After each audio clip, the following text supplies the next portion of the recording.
નમસ્કાર સ્પર્ધાર્થી મિત્રો, તો આપની માટે બહુ જ સરસ મજાના સમાચાર એવા છે કે આપણે વનપાલના જે આરઆર સુધારવામાં આવ્યા છે, તેમજ આપણે જે વનપાલની ભરતી છે ફોરેસ્ટરની ઉપર આવે છે, તો એની 140+ જેટલી જગ્યાઓની હવે ટૂંક જ સમયમાં ભરતી આવવાની છે. તો ભરતી ક્યારે આવી શકે છે, સિલેબસમાં શું શું હોઈ શકે એવું છે, ત્યારબાદ બીજું એવું છે કે કેવી રીતે પરીક્ષા પદ્ધતિ હોઈ શકે છે, એ બધી બાબતો આપણે ચર્ચા કરીશું.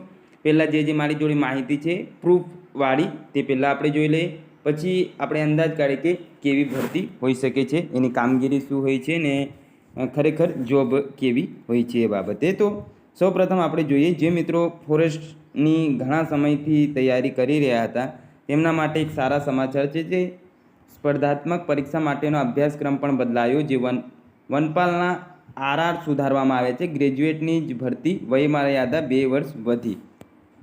તો જે 2 વર્ષ વધી છે એટલે કે જે મિત્રોની વય થઈ ગઈ હતી એમાં 2 વર્ષનો વધારો કરી દેવામાં આવ્યો છે. તો થોડુંક જોઈ લઈએ આમાં કે રાજ્યના વન અને પર્યાવરણ વિભાગે મંગળવારે એક નોટિફિકેશન મારફતે વનપાલ સભ્યની ભરતી માટેના રિક્રુટમેન્ટ રૂલ્સ આરઆરમાં સુધારો કર્યો છે. નવા ફેરફારથી હવે આ જગ્યાઓ માટે લઘુત્તમ શૈક્ષણિક લાયકાત 12 પાસ નહીં ચાલે. જે છેલ્લે 2013માં જ્યારે ભરતી કરવામાં આવી હતી ત્યારે 12 પાસ પર આ ભરતી લેવામાં આવતી હતી. મિત્રો, વનપાલ હોય છે તે ફોરેસ્ટર આપણે જે અત્યારે ભરતી પ્રક્રિયા ચાલુ છે તેના કરતાં ઉપલા સ્ટેપનું હોય છે. એટલે એમાં ગ્રેજ્યુએટ એ સારી બાબત કહેવાય કે ગ્રેજ્યુએટવાળાની જ ભરતી એમાં કરવામાં આવશે. હવે ગ્રેજ્યુએટ કે તેને સમકક્ષ લાયકાતની નવી જોગવાઈ કરવામાં આવશે. એટલું જ નહીં, આ જગ્યા માટે લઘુત્તમ વયમર્યાદા પણ 2 વર્ષનો વધારો કરવામાં આવ્યો છે. ગુજરાતમાં છેલ્લા 12 વર્ષથી વનપાલની ભરતી થઈ જ નથી. લાંબા સમયથી તેની રિક્રુટમેન્ટ રૂલ્સમાં સુધારો કરવાની માંગણી થઈ હતી. જે અનુસંધાને શૈક્ષણિક લાયકાતમાં વધારાની સાથે વયમર્યાદા 33ની જગ્યાએ વર્ષથી વધારીને 35 વર્ષ કરવામાં આવતા આ જગ્યા માટે ભરતીની રાહ જોઈ રહેલા ઉમેદવારો માટે વ્યાપક સ્તરે તક ઉપલબ્ધ થશે. તો તમે જે ફોરેસ્ટમાં થોડા ઘણા ગુણથી રહી ગયા છે મિત્રો, તેમણે ટેન્શન લેવાની જરૂર નહીં. આ ભરતી આવે છે એમાં તમારે આમ વ્યવસ્થિત રીતે મહેનત કરીને એક સ્ટેપ આગળ કહે છે ને કે અમુક વાર કોન્સ્ટેબલ ના થવાય તો ડાયરેક્ટ પીએસઆઈ થઈ જાઓ, તો વનપાલ ડાયરેક્ટ તમે થઈ શકો છો ફોરેસ્ટરની જગ્યાએ. વન અને પર્યાવરણ વિભાગમાં કહેવા મુજબ આગામી સમયમાં 140થી વધુ જગ્યાઓ માટે ભરતી જાહેર થઈ શકે છે.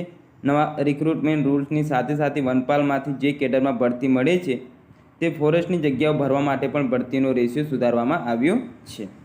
રેશિયો અગાઉ 1:2 હતો, તે સુધારીને 1:4 કરાયો છે. એટલે કે એક સીધી ભરતી વનપાલની સાથે 4 ફોરેસ્ટરની જગ્યા ભરતીથી કરવામાં આવશે. આથી સરકારના પહેલાંથી જગ્યાએ કાર્યરત અનુભવીને વધુ તક ઉપલબ્ધ થશે. તો આ તો ચાલો રેશિયોવાળી આપણા કામની નહીં.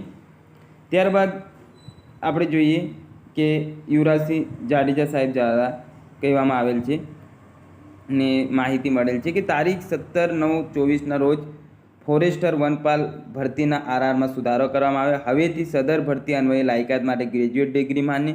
સિલેબસમાં પણ બદલાવ આવશે. હજુ સિલેબસ જાહેર કરવામાં આવેલ નથી, પરંતુ શું શું સિલેબસ હોઈ શકે થોડી ઘણી આપણે ચર્ચા કરીશું. ત્યારબાદ કહ્યું છે કે 140+ની ભરતીની શક્યતા. 12 વર્ષ બાદ થશે વનપાલની ભરતી. તો આ જે આપણી જોડે માહિતી છે તે મુજબનો આ સ્ક્રીનશોટ અહીંયા લીધેલ છે.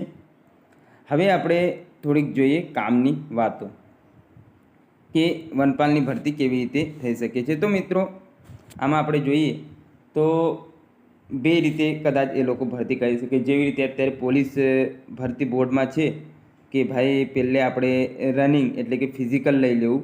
એટલે કે ધારો કે 4 લાખ જણે ફોર્મ ભર્યા તો એમાં પહેલાં ફિઝિકલ લઈ લે. આ જેટલા એકમ, દશક, 100, 1000, 10,000 ને લાખ, ચાલો 4 લાખ જણે જો ફોર્મ ભર્યા તો એમાં ફિઝિકલ લઈ લે તો લગભગ આપણે 4 થી 5 જણા જ એમાં ફિઝિકલમાં પાસ થતા હોય છે. તો આપણે જોઈએ તો આપણને આમાં ઘણા ઓછા એટલે કે લગભગ 40,000 જેવા મિત્રો, 40 મેં હું વધારે કહું છું, લગભગ 20,000 વધારે કહેવાય, પણ આટલા લગભગ 20,000 જેવા વિદ્યાર્થીઓ તેમાં ફિઝિકલ પાસ થઈ જશે. હવે જે મિત્રો એમાં ફિઝિકલ પાસ થઈ જશે એમને ડાયરેક્ટ પરીક્ષા આપીને પછી રિક્રુટમેન્ટ કરીને, એટલે પરીક્ષામાં માર્ક્સ હોય તે આધારે 3 ગણા કરીને ને પાછળ ચાલવા માટે અથવા ચાલવાનું એ પહેલાં લઈ લે, પણ એવું શક્ય બનતું નથી. તો લગભગ પાછળથી ચાલવાનું રાખી શકે છે. તો આવી રીતે કંઈક ભરતી પ્રક્રિયા કરવામાં આવી શકે છે. જો આવી રીતે ભરતી કરવામાં આવે તો ઘણા મિત્રોને ફાયદો થઈ શકે, કારણ કે અમુક વાર એવું રહેતું હોય છે કે ઘણા મિત્રોને માર્ક્સ તો આવી જાય પરંતુ ફિઝિકલ થતી નહીં. તો ખાલી ખોટું મેન છે તે તો આપણે ફિઝિકલ જ રહેતી હોય છે. તો જો ફિઝિકલ પહેલાં રાખી દે તો મિત્રોને ઘણો બધો ફાયદો થઈ શકે તેમ છે. ત્યારબાદ આપણે સિલેબસની વાત કરીએ તો સિલેબસમાં શું શું હોઈ શકે છે. તો એવું હોઈ શકે કે એક જીકેનું પેપર રાખી દે 200 ગુણનું MCQ આધારિત, ને 100 ગુણનું પર્યાવરણનું પ્રશ્નપત્ર એ અલગથી રાખી શકે છે. અથવા 200 ગુણનું એક જ પેપર રાખે, એમાં 100 ગુણનું એન્વાયરમેન્ટ, જે તો આપણને પહેલાંથી જ એવું તો રહેતું હતું, એટલે એમાં તો કંઈ નવીનતા નહીં. તો કદાચ આવું હોઈ શકે કે એક પેપર 300 ગુણનું હોય અથવા 100 ગુણનું અલગથી એન્વાયરમેન્ટનું હોય.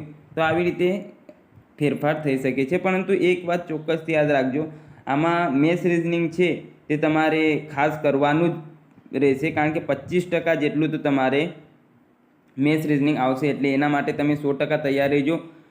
25% તમારે લગભગ જીકે, એમાં ગુજરાતી અને બધું આવી ગયું, ને 50% લગભગ એન્વાયરમેન્ટ આવી શકે છે. આ મારા અંદાજ પ્રમાણે હું કહું છું, અત્યાર સુધી જે કરાવું છું તે આધારિત એક અનુભવ છે. તો 25% તમે મેથ્સ રિઝનિંગ માટે તૈયાર જ રહેજો, કારણ કે અત્યારે મેથ્સ રિઝનિંગનું રેશિયો આમે વધતો જાય છે.